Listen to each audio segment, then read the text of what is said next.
سعید بن مسیب اور عطا بن یزید لیثی نے خبر دی کہ ابو ہریرہ رضی اللہ تعالیٰ عنہ نے انہیں خبر دی کہ لوگوں نے پوچھا، یا رسول اللہ، کیا ہم اپنے رب کو قیامت میں دیکھ سکیں گے؟ آپ نے جواب کے لیے پوچھا، کیا تمہیں 14ویں رات کے چاند کو دیکھنے میں جبکہ اس کے قریب کہیں بادل بھی نہ ہو شبہ ہوتا ہے؟ لوگ بولے، ہرگز نہیں یا رسول اللہ صلی اللہ علیہ وسلم۔ پھر آپ نے پوچھا، اور کیا تمہیں سورج کے دیکھنے میں جبکہ اس کے قریب کہیں بادل بھی نہ ہو شبہ ہوتا ہے؟ لوگوں نے کہا کہ نہیں یا رسول اللہ۔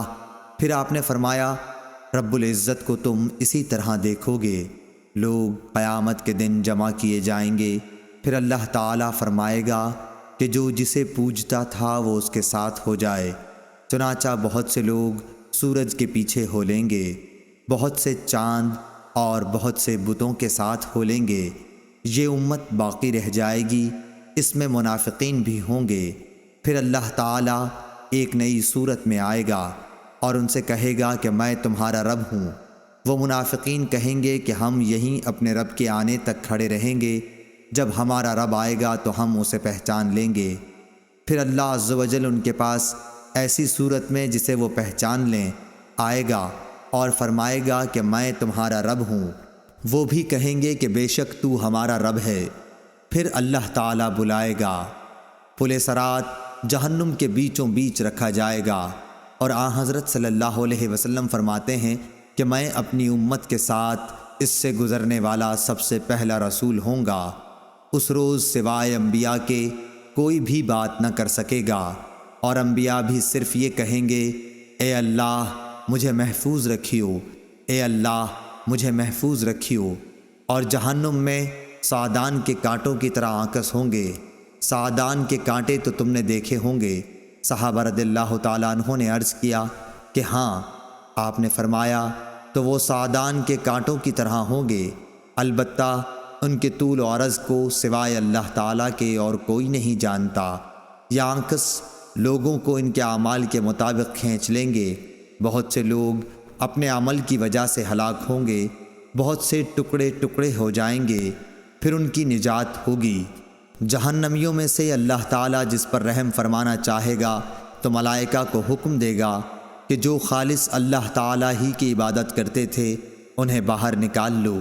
چنانچہ ان کو وہ باہر نکال لیں گے اور موحدوں کو سجدے کے آثار سے پہچانیں گے۔ اللہ تعالیٰ نے جہنم پر سجدے کے آثار کا جلانا حرام کر دیا ہے۔ چنانچہ یہ جب جہنم سے نکالے جائیں گے تو اثر سجدہ کے سوا ان کے جسم کے تمام ہی حصوں کو آگ جلا چکی ہوگی۔ جب جہنم سے باہر ہوں گے تو بالکل جل چکے ہوں گے، اس لیے ان پر آب حیات ڈالا جائے گا، جس سے وہ اس طرح ابھر آئیں گے جیسے سیلاب کے کوڑے کرکٹ پر سیلاب کے تھمنے کے بعد سبزہ ابھر آتا ہے۔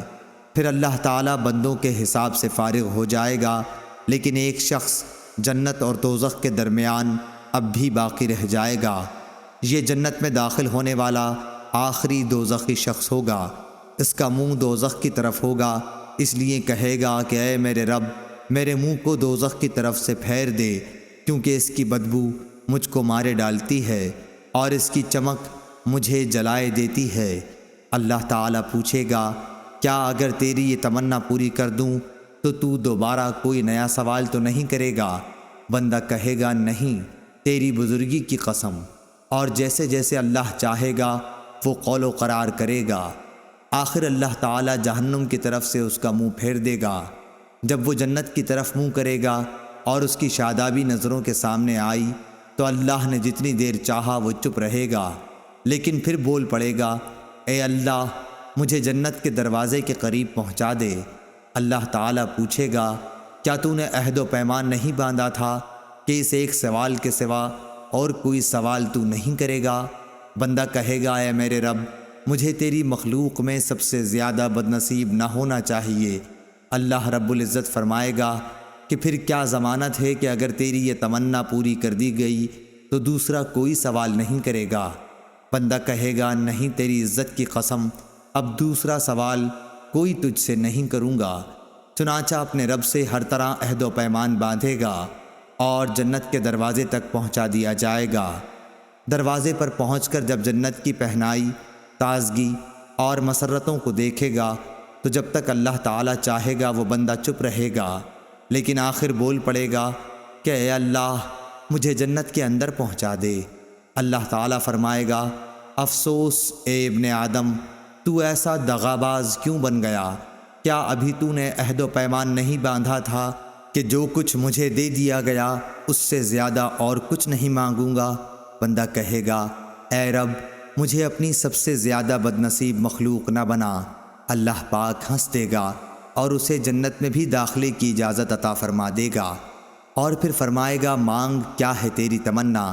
چنانچہ وہ اپنی تمنائیں اللہ تعالیٰ کے سامنے رکھے گا، اور جب تمام تمنائیں ختم ہو جائیں گی تو اللہ تعالیٰ فرمائے گا کہ فلاں چیز اور مانگو، فلاں چیز کا مزید سوال کرو۔ خود اللہ پاک ہی یاد دہانی کرائے گا، اور جب وہ تمام تمنائیں پوری ہو جائیں گی تو فرمائے گا کہ تمہیں یہ سب اور اتنی ہی اور دی گئیں۔ حضرت ابو سعید خدری رضی اللہ تعالیٰ عنہ نے حضرت ابو ہریرہ رضی اللہ تعالیٰ عنہ سے کہا کہ رسول اللہ صلی اللہ علیہ وسلم نے فرمایا کہ یہ اور اس سے 10 گنا اور زیادہ تمہیں دی گئیں۔ اس پر حضرت ابو ہریرہ رضی اللہ تعالیٰ عنہ نے فرمایا کہ رسول اللہ صلی اللہ علیہ وسلم کی یہی بات صرف مجھے یاد ہے کہ تمہیں یہ تمنائیں اور اتنی ہی اور دی گئیں، لیکن حضرت ابو سعید رضی اللہ تعالیٰ عنہ نے فرمایا کہ میں نے آپ کو یہ کہتے سنا تھا کہ یہ اور اس کی 10 گنا تمنائیں تجھ کو دی گئیں۔ صحیح بخاری حدیث نمبر 806۔